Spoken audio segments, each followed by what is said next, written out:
જે લીંબાસી પોલીસ સ્ટેશનનો જે બનાવ બન્યો છે ગઈકાલે સાંજના સમયે જ્યારે અમારો સ્ટાફ લીંબાસી તારાપુર વાળો જે રોડ રિપેરિંગ થઈ રહ્યો છે ત્યાં કલેક્ટર સાહેબના જાહેરનામા દ્વારા ડાયવર્ઝન આપવામાં આવેલું છે. હેવી વ્હીકલ એ રોડ ઉપર ન જાય એ માટેની ડ્યુટી ઉપર હાજર હતા.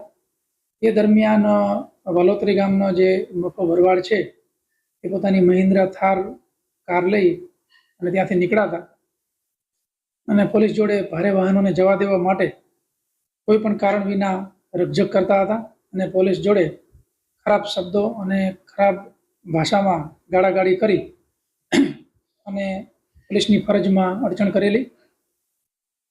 આ દરમિયાન ત્યાં હાજર જે કોન્સ્ટેબલ્સ હતા એ સ્ટાફે થાણા અધિકારીનો કોન્ટેક્ટ કર્યો. સરકારી ગાડી ત્યાં ડ્યુટી ઉપર હતી જગ્યા ઉપર અને થાણા અધિકારી એમની પ્રાઇવેટ ગાડી લઈને તાત્કાલિક પહોંચ્યા.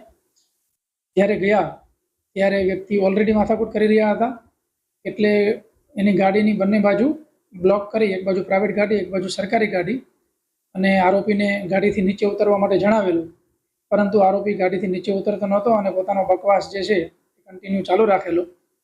અને પોલીસે એકદમ સંયમ મર્યાદામાં પોતાની કામગીરી ચાલુ રાખેલી, પરંતુ આ જે મફા ભરવાડ છે ઓલરેડી ખૂબ ખરાબ ગુનાહિત ઇતિહાસ ધરાવે છે.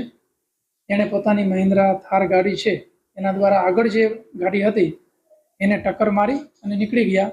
એ દરમિયાન અમારા પીએસઆઈને ઘૂંટણના ભાગે ઈજા થયેલી અને ભાગવા બાદ પીએસઆઈએ તાત્કાલિક અલગ અલગ ટીમો બનાવી અને આરોપીઓને પકડવા માટે પ્રયત્નો કરેલા.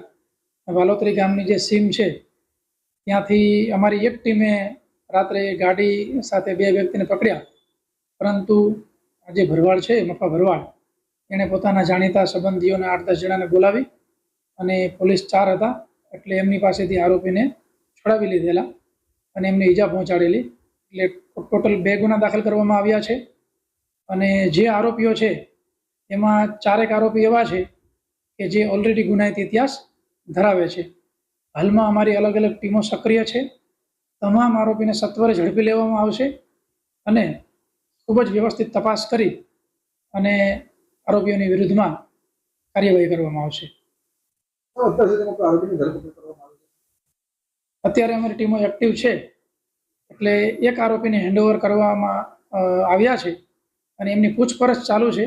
એમનો રોલ શું હતો એ જે મફા ભરવાડ છે એની સાથે ગાડીમાં હતા એની ડિટેલ પૂછપરછ કરી અને અન્ય આરોપી બાબતે હાલ ઇન્વેસ્ટિગેશન ચાલુ છે. મફો ભરવાડ જે છે નશીલી હાલતમાં હતો કે એ પકડાયા નથી અને જ્યારે પકડાયા ત્યારે તરત ને તરત એના બીજા મિત્રો આવી જોડાઈ ગયેલા, પરંતુ એ જે સમય હતો એ સમયગાળામાં કોઈ આપણે ચોક્કસ એવું નહીં કહી શકીએ કે નશાની હાલત હતી કે નહોતી, પણ જો એને અત્યારે પકડી લઈશું તો એના આધારે આગળ ખબર પડશે. અમારી અલગ અલગ ટીમો એક્ટિવ છે અને ચોક્કસપણે આરોપીઓને પકડી લઈશું.